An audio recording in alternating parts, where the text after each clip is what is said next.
Kalau tadi Ibu Yuni sudah menyampaikan secara kebijakan bagaimana kita melaksanakan keputusan Menteri Pendidikan nomor 719/P/2020.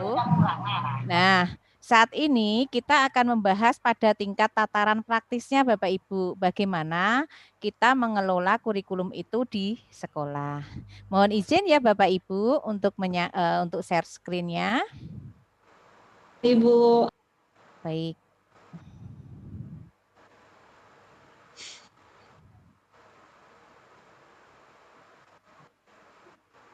Apakah sudah terlihat Bapak Ibu? Sudah Ibu. Sudah, tapi belum slide. Sekarang sudah ya. Sudah sekarang. Iya, delay Ibu. Oke. Baik ya, Bapak Ibu, saya lanjutkan.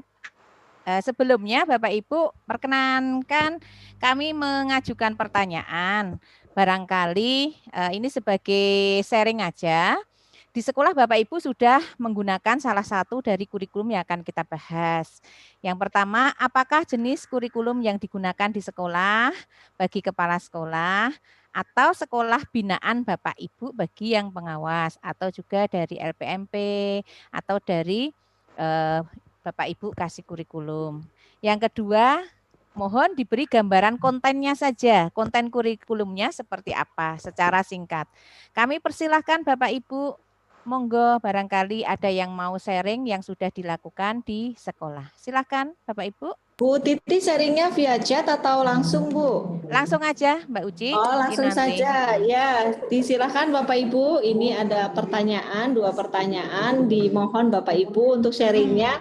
Jenis kurikulum yang digunakan di sekolah Bapak Ibu sekalian dan bagaimana gambaran konten kurikulumnya. Silakan Bapak Ibu, ada yang ingin mencoba? Ya, barangkali sudah dilakukan di sekolah. Iya, silakan Bapak Ibu untuk berbagi. Jika ada yang ingin bicara, bisa melakukan unmute secara mandiri ya Bapak Ibu. Sekali lagi karena host tidak bisa melakukan unmute. Silakan Bapak Ibu, ada yang ingin berbagi menanggapi 2 pertanyaan dari narasumber kita, Ibu Titi. Silakan. Atau ingin via chat juga tidak apa-apa. Ada yang ingin menyampaikan via chat barangkali. Oh.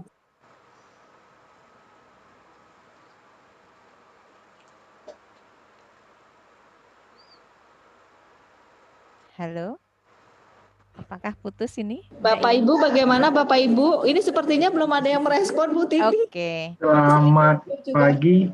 Pagi, Bapak Nusa dari kepala sekolah ya Pak ya, Kepala SMPN 1 Nusa Penida. Dengan Pak siapa Pak? Niwayan Putu Negara. Ya Pak Niwayan, disilakan Pak Niwayan. Ya, terima kasih atas waktunya pada pertemuan pertama. Sesuai dengan pertanyaan dari Ibu tadi, apa jenis kurikulum yang digunakan? Nah, di sekolah saya sendiri menggunakan kurikulum 2013 yang sudah berjalan dari tahun 2016. Nah, kemudian bagaimana gambaran konten kurikulumnya? Jadi gambaran konten kurikulumnya sesuai yang tetap mengacu pada pusat, kurikulum pusat. Kemudian karena ada edaran dari Kemendikbud untuk Pendidikan Kebudayaan yang nomor 4 tahun 2020 itu menyesuaikan dengan kondisi sekolah, terutama beban belajarnya tetap sama. Yang berbeda di sini adalah tentang KD-KD yang per mata pelajaran menyesuaikan dengan kondisi keadaan sekolah. Terima kasih.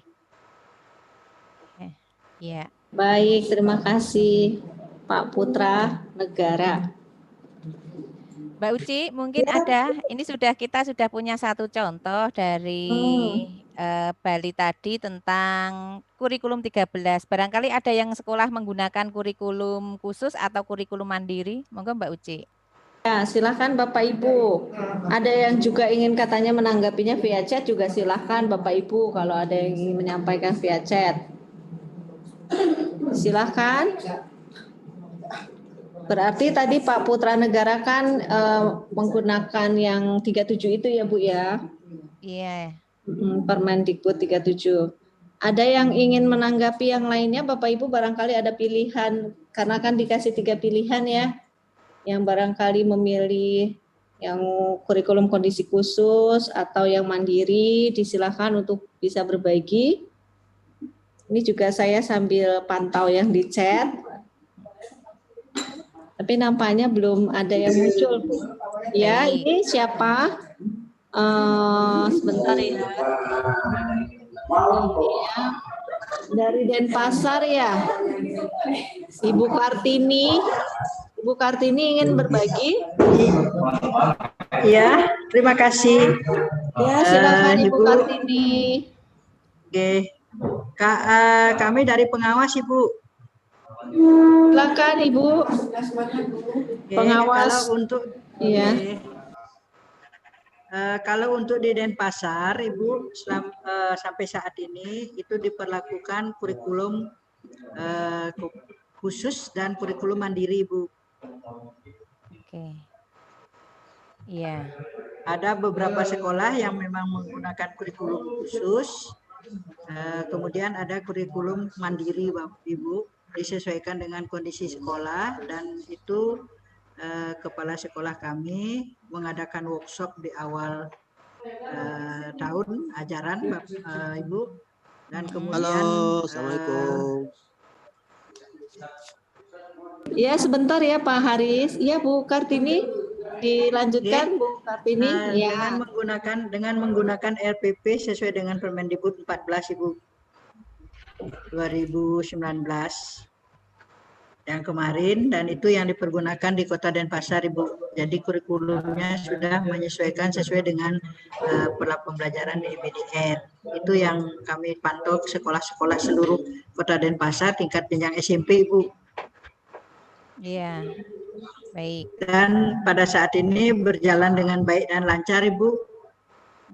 Pembelajaran pada masa pandemi COVID kemarin kami mengadakan supervisi, itu nilainya kategori sangat baik di hampir seluruh komponen, Ibu. Di 6 komponen itu hasilnya sangat baik di Kota Denpasar berdasarkan supervisi yang dilaksanakan kami kemarin di Denpasar, yang sudah dibuatkan 1 buku, Bu, yang dikoordinir oleh LPMP Bali. Itu, Bu, untuk Kota Denpasar, Ibu. Mohon maaf Ibu Kartini, barangkali gambaran kontennya Ibu bisa memberi penjelasan sedikit saja. Gambaran kontennya seperti apa, yang mandiri atau yang kurikulum kondisi khusus tadi? Kondisi khususnya itu memang kami mengambil dari yang di Balitbang, Ibu, KD-KD yang sudah ada. Ya. Itu yang diterapkan oleh beberapa teman-teman kami di SMP negeri di Denpasar, SMP negeri 1 sampai 14, Ibu. Kami punya 14 SMP negeri di Denpasar. Nah, kemudian yang menerapkan kurikulum mandiri itu kebanyakan yang swasta, Ibu, yang memiliki kekhususan dia, Bu, di bidang unggulan yang menjadi branding sekolahnya, Bu Titi. Jadi beliau menerapkan kurikulum mandiri karena ada beberapa KD yang memang harus diunggulkan, yang digemari oleh masyarakat, Ibu, yang menjadi unggulan masing-masing sekolahnya mereka. Nah, di sana beliau menerapkan mandiri, Ibu. Jadi seleksi KD-nya itu diserahkan kepada sekolahnya masing-masing. Dia sendiri yang membuat, Ibu, yang memilih, Ibu. Tapi kalau sekolah negeri itu kebanyakan yang menggunakan khusus, Ibu, yang di Balitbang. Nah, baik, itu Kartini. yang kami pantau dari pengawas, Ibu. Ya. Terima kasih Bu Kartini. Informasi yang bisa Mbak Uci. Ya, terima kasih. Mbak Uci, mungkin satu lagi tadi yang sudah. Ya. Pak Abdul Haris sepertinya. Pak Abdul Haris, silakan Pak Abdul Haris. Menanggapi 2 pertanyaan yang sama ya Pak Haris. Ibu ya. Assalamualaikum warahmatullahi wabarakatuh. Waalaikumsalam warahmatullahi wabarakatuh. Sehat, Bu? Alhamdulillah. Pak Haris gimana? Ya. Untuk kami di Dinas Pendidikan Kabupaten Banjar, ya, khusus SMP, itu kami jauh-jauh hari sudah mengantisipasi untuk pelaksanaan belajar di masa pandemi ini. Sebagaimana kita ketahui bahwa COVID pandemi ini sudah mulai bulan Maret.